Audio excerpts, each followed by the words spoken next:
Hey family, welcome to this service code. On this service code, we want to take a look at Bishop ABIOYE, who said there are more white witches than black witches. There are more white witches than African or black witches.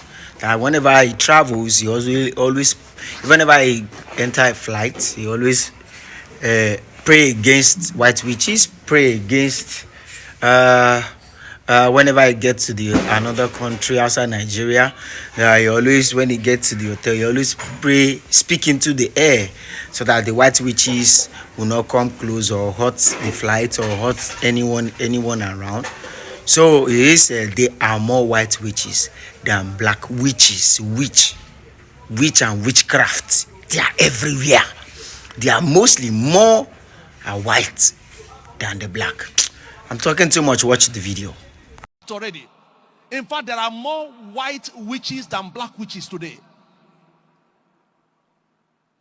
Those of you who know what I'm talking about, you will testify to it. There are more witches in Europe than you can imagine in Africa. They have gone highly digital. Principalities, powers against rulers of the powers of this world, against spiritual wickedness in high places. I was sharing with co-ministers some time ago. When I travel, have the privilege to travel across the globe, either alone or with my wife. Every night, I open the hotel window and speak over cities. When plane is about to land, I speak over the nations. Because that's what they do. Many believers don't realize this.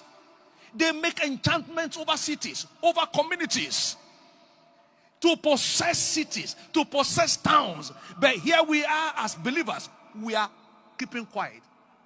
You know why they speak against us when they find out we are speaking? It is to silence us, because they know the effect of the words we speak.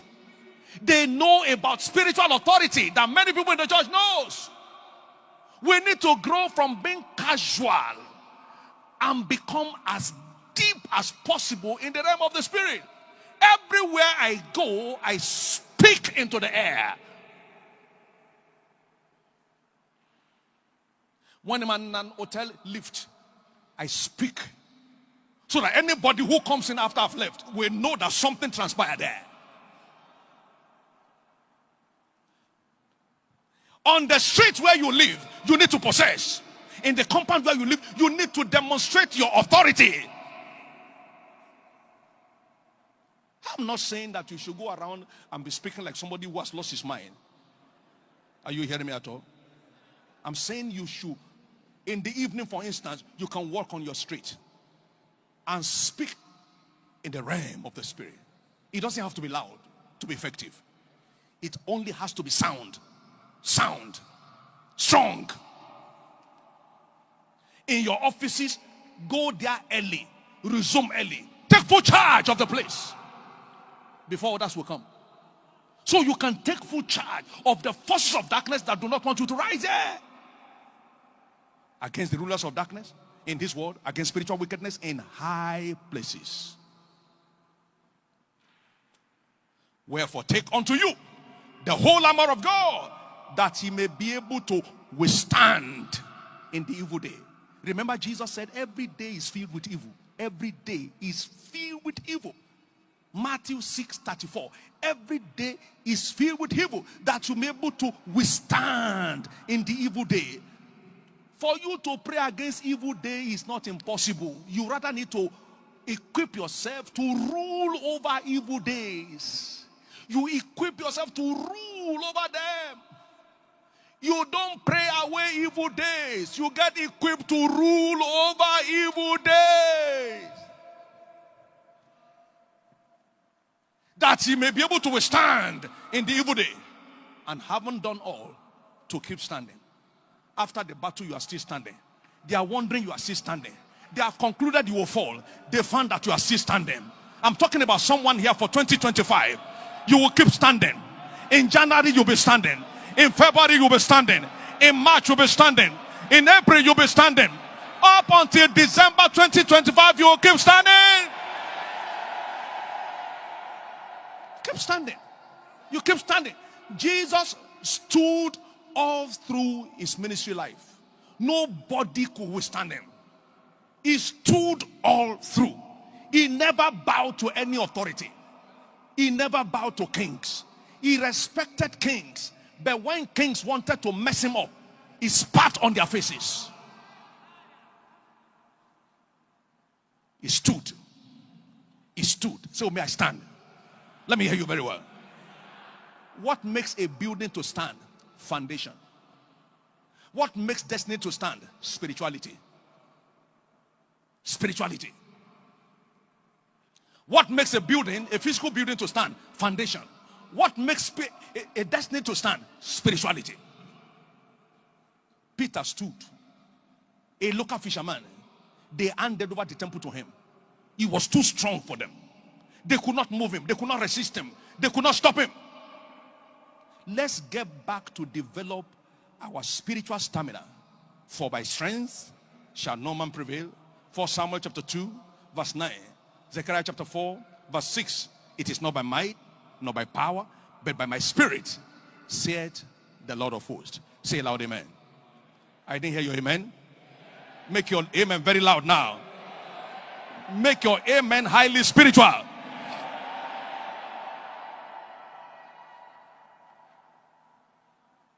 Many years ago, ministering in the church,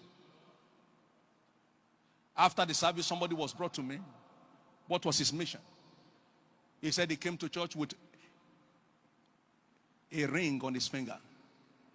Entering into the church, the ring disappeared. The power disappeared. They asked me what I want to talk to him. I said, no, I don't talk to such men. It's like general talking to recruit. I don't want an abuse of office. You'll never find a recruit standing with a general in a conversation. You need to know your level. But not knowing it, just knowing it, but building it. Building it. Years back when I was privileged to pastor in Kaduna, a man was brought to the premises who said he was on his way traveling to Gwagwalada to go and make charm.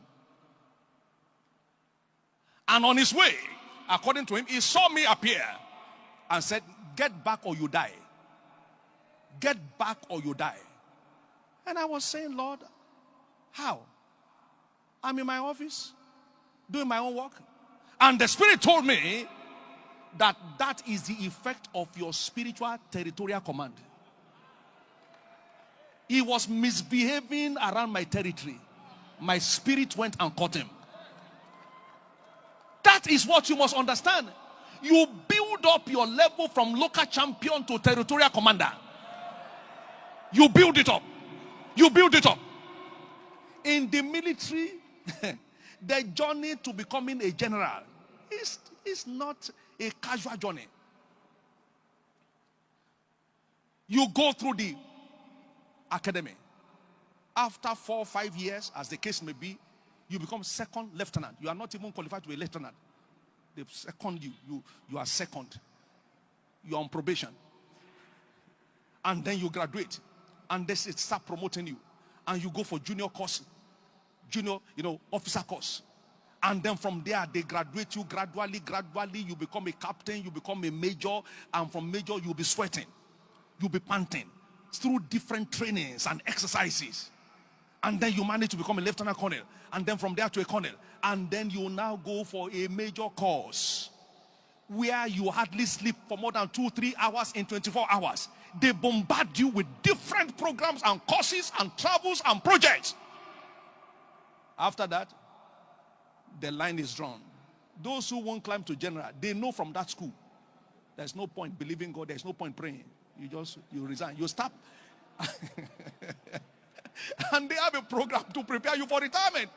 They have retirement seminars just to prepare your mind so that you won't just be found in the air. And those who will qualify will know from that moment. Then from there you climb to being brigadier. And there you'll be panting again, until you become general. So when you see a general, you need to open his dress to find out the marks under the dress. The same way when you see a territorial spiritual commander, a spiritual territorial commander, you need to find out the price he paid. Jesus was waxing strong. He was waxing strong. Tell your neighbor for me, wax strong. Welcome back.